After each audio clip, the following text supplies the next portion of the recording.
Œuvre de Maria Valtorta. Tome 6, chapitre 429, intitulé Judas en quête auprès du Maître, le 6 mai 1946. Il a dû pleuvoir la veille toute la journée et la nuit, car la terre est très humide et les routes sont boueuses. En revanche, l'atmosphère est claire, sans aucune poussière, à quelque altitude que ce soit. Le ciel semble joyeux, comme redevenu printanier après l'orage qui l'a purifié, et la terre riante, renouvelée par la pluie, propre, évoque elle aussi le printemps par la fraîcheur de cette aurore sereine qui suit la tempête. Les dernières gouttes retenues dans l'entrelacement des feuillages ou suspendues aux vrilles brillent comme des diamants sous le soleil qui les frappe. Les fruits lavés par l'averse montrent bien les tons pastels de leur peau qui prend jour après jour les teintes parfaites de la maturation complète. Seuls les raisins et les olives, encore verts, durs, se confondent avec le feuillage, mais chaque petite olive a une gouttelette componée à son extrémité et les grains serrés forment un vrai filet de gouttelettes suspendues au pétiole. Comme il fait bon marcher aujourd'hui, dit Pierre qui foule avec plaisir un sol sans poussière, ni brûlant ni rendu glissant par la boue.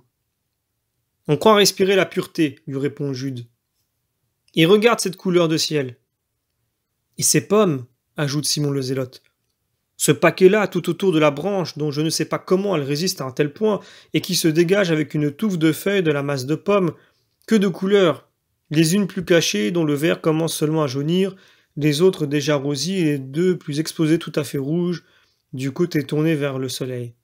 Elles semblent couvertes de cire à cacheter. Il marche ainsi, tout joyeux, en contemplant la beauté de la création, jusqu'au moment où Jude, aussitôt imité par Thomas, puis par les autres, entonne un psaume qui célèbre les gloires de la création divine. Jésus sourit en les entendant chanter gaiement et il unit au cœur sa belle voix. Mais il ne peut finir car Judas s'approche tandis que les autres continuent à psalmodier et lui dit « Maître, pendant qu'ils sont occupés à chanter et distraits, dis-moi comment s'est passé le voyage à Césarée et qui as-tu fait ? Tu ne m'en as pas encore parlé et l'occasion ne s'en présente que maintenant.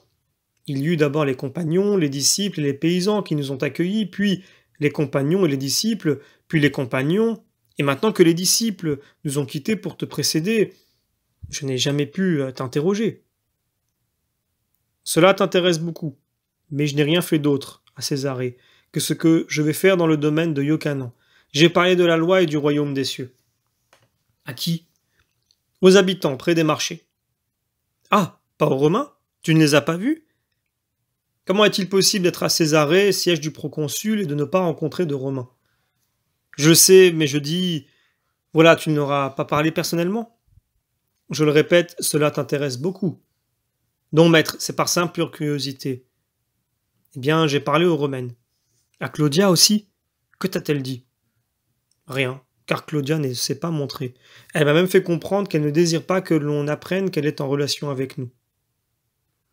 Jésus appuie fortement sur les mots et observe beaucoup Judas qui, malgré son effronterie, change de couleur et prend un teint terreux après avoir légèrement rougi. Mais il a tôt fait de se reprendre. Elle ne le veut pas ? Elle n'a plus de considération pour toi ? C'est une folle. Non, elle n'est pas folle, elle est équilibrée. Elle sait distinguer son devoir de romaine de ses devoirs envers elle-même et les séparer. À elle-même, à son esprit, elle procure la lumière et la respiration, en venant vers la lumière et la pureté.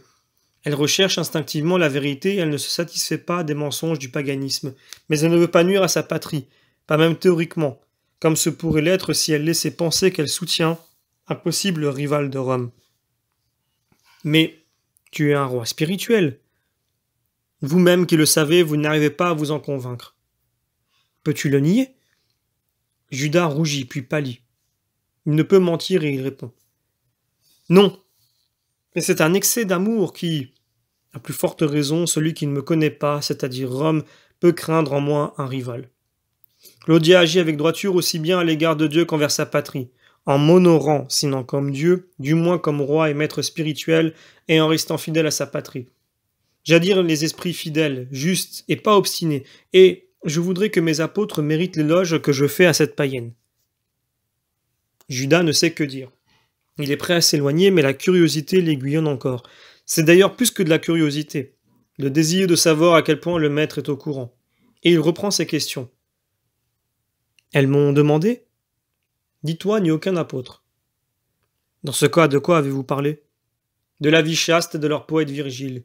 Tu vois que c'était un sujet qui n'intéressait ni Pierre, ni Jean, ni d'autres.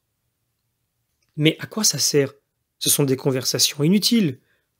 Non, elles m'ont permis de leur faire considérer que l'homme chaste a l'intelligence lucide et le cœur honnête. C'est très intéressant pour des païennes et pas pour elles seules. Tu as raison, je ne te retiens pas davantage, maître.